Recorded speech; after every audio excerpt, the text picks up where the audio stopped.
It's good to be back. Well, you know the rules. If you don't, you'll learn them sooner or later. And we've waited long enough. Let's dig right into Princess Twilight Sparkle. Wow, that title gives Magic Duel a run for its money. The episode starts with Rainbow Dash teaching Twilight how to fly. Or at least trying to. Yeah, she ain't too good at it. And then Applejack of all ponies calls Twilight a princess. And Twilight tells them that she's uncomfortable with that. You know what? Addressing a concern like that is definitely worth a point. So apparently the Summer Sun celebration is coming up, and Twilight needs to prepare to do her part. She's got a bit of work to do. We cut to see Twilight's stained glass window in the castle. How many of those things do they have? They've really captured your regality. Hey, remember that Rarity wanted to be a princess at one point. It's every pony's dream to someday wear a crown and have their coronation ceremony preserved in stained glass for all to see. I don't know if it's every pony's dream. Hey, that sounds incredibly meta. We're still doing that? Okay. The rest of the main six have to go back home to Ponyville. And there's some nice emotional moments and some callbacks to help remind people of important details about the show. You know, like a season premiere is supposed to do. The rest of the main five leave, and Twilight and Spike go about their day, getting ahead of schedule. When Spike suggests that they take a visit to Ponyville, we see that Twilight's neuroses is still intact. Princess Celestia comes in and calms Twilight down. And then we learn that this is exactly 1 year after the return of Nightmare Moon. Well, this makes Equestrian Moons even more confusing, but whatever. The male pony comes in and has a letter for Twilight. It happens to be from Pinkie, reassuring her as well. Celestia leaves Twilight's room and gets attacked by a tendril vine thingy. When Twilight wakes up, both the sun and the moon are in the sky. Ponies are of course panicking, and they think that Twilight would know what to do. When she doesn't, a guard drags her inside, and they tell her that both Luna and Celestia have disappeared, and with only Twilight around now, they fall under her command. And Twilight takes the helm quite nicely. Hey, it looks like she was a good choice to become a princess. Spike seems to notice that as well. Then we learn... The Everfree Forest appears to be, well, invading. How does a forest invade? Oh, that's how. We see the rest of the main five trying to fight off the Everfree Forest. Hey, Megan McCarthy actually learned something from the Crystal Empire. A season premiere is supposed to remind people of the personalities of the characters. The Crystal Empire tried to do that, but it didn't integrate them into the story very well. Here, they're all integrated quite nicely. We even get to see Apple Bloom and Sweetie Belle in this. They're usually forgotten about in these two-parters. Twilight decides that she has to return home to Ponyville to get the Elements of Harmony and stop the Everfree Forest from invading, and the fastest way to do that is to fly there. The rest of the main six get together and try to figure out what's going on. They learn that it's all coming from the Everfree Forest, and unfortunately there's nothing they can do about it. They're looking through the library when Twilight bursts in. Oh, and hey, the Pinkie sense is returned, and it's actually subtle this time. Good job. The others learn that Celestia and Luna have disappeared. Twilight decides to use the Elements of Harmony, but they don't know what to use it on. Not in any of the books I've been looking through. Oopsies! Missed a spot! Okay, that's a little too juvenile, even for Pinkie Pie. Twilight puts together a few clues and figures out who they're up against. They use the Elements of Harmony to summon Discord, with some actually stunning new animation effects. And Discord happens to be in the middle of a shower. Twilight immediately blames Discord, but he says that he didn't do it. And it looks like he didn't change either. He's still that same trickster that we all know and love. If he's not responsible, Twilight wants to know who is. Then Discord suggests that they go talk to Sakura about this. Does he know who Sakura is? You know what? I can buy that. Sakura is running from the forest because, well, yeah. Luckily, she has a special potion that can only be used with alicorn magic. That seemed a bit lucky that she just so happened to have a potion that she herself could not use. Twilight uses Sombra's dark magic. I thought it responded to alicorn magic, not evil magic. Whatever. It turns the potion white. She drinks it and goes back into the Avatar state. Actually, she goes back in time. Hey, I got my wish. We see Luna trying to usurp Celestia and become Nightmare Moon. And I gotta say, the animation effects are incredibly stunning here. I mean, if this is the new benchmark, we're gonna have a visually impressive season at least. Celestia comes in and the two of them fight. It's a pretty impressive one to boot. Eventually, Celestia gets hit and Twilight starts crying over her. Celestia wakes up and she raises something.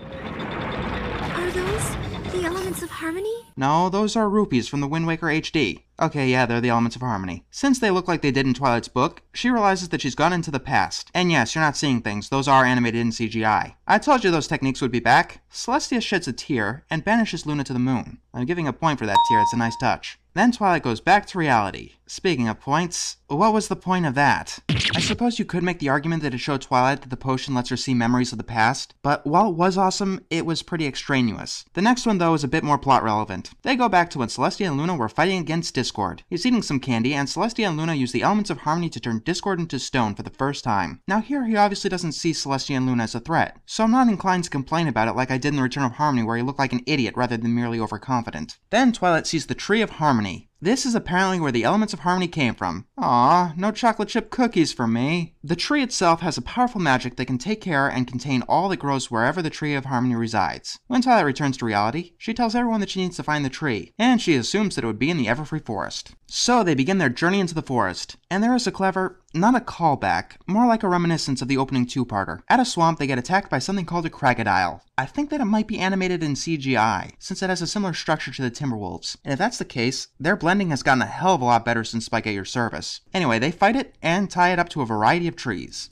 Applejack suggests that they take Twilight back to Ponyville and let everyone else look for the tree without her. Okay, first of all, I gotta give props to Ashley Ball for giving this just the right inflection. She's saying it like she's trying to get it out before her inhibitions get the better of her. She doesn't want to say it at all. And using that burst, she explains that Twilight is the last remaining ruler. If something happened to her and they couldn't get Celestia and Luna back, Equestria wouldn't be able to take the loss. What ties this moment together for me is the reluctance, with everyone except Rainbow. Rainbow's a bit of an asshole here. I understand that this might be a facade, but you're pushing it a little too far. Twilight lets this get to her and decides to return to Ponyville, where Discord is filing his nails on Gummy. Oh, that's an interesting use for him. Then something really interesting happens. Discord manages to use psychological tricks to teach Twilight that splitting up was a terrible idea. It addresses some of the meta concerns and gives some much needed character development. What Discord's intentions are though, I don't know. Any pony else starting to think this is a lost cause? Just check the usual suspects. The rest of the main five find a chasm, which they believe to lead to the Tree of Harmony. Twilight, meanwhile, has managed to get herself lost. Spike makes himself helpful, climbs a tree, and sees the rest of the main six. Unfortunately, Twilight is being attacked by Venus flytrap creatures. Back to the Tree of Harmony, which is being strangled by roots. Unfortunately, the usual tactics don't manage to kill them. And I suppose you've got a better idea? Lighted on fire?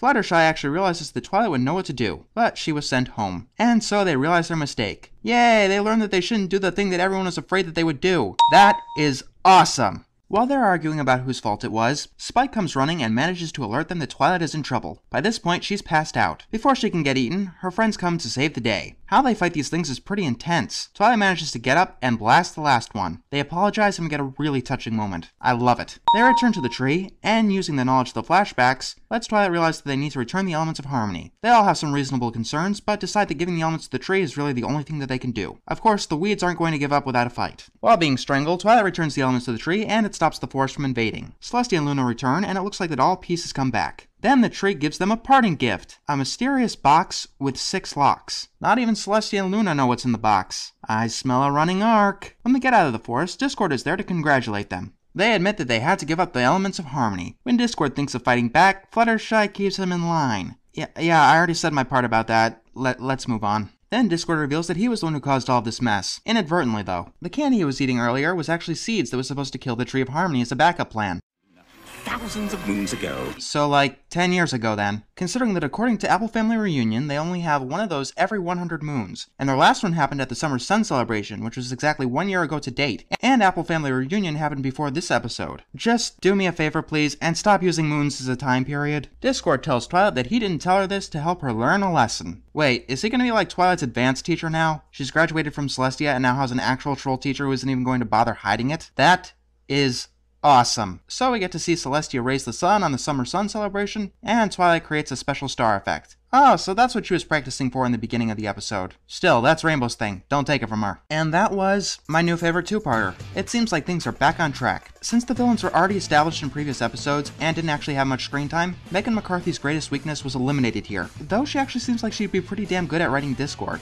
Maybe we're finding a strength and weakness here. The two-parters have always struggled to introduce each of the main six into the plot and not bog down pacing, and though some scenes here were clearly padding, I think they finally got it right. Speaking of which, the padding, as we critics call it, was freaking incredible. I don't exactly know what happened 1,000 years ago pertaining to King Sombra, but it was nice to get a taste. It addressed a lot of the concerns that many people had with Alicorn Twilight, and now you can find me on the side of supporting it. This definitely seems like Megan was listening to all the criticisms lobbied towards the Crystal Empire. People complained that Sombra sucked, so she gave us two villains that everyone loved. People complained that that book wasn't much of a build-up, so she gave us a lockbox that requires 6 keys that definitely can't be opened within one episode. It tied together many previous episodes, especially a lot of the Season 3 build-up that many were expecting in Magical Mystery Cure, and it was just all around awesome. I'm looking forward to a great Season 4.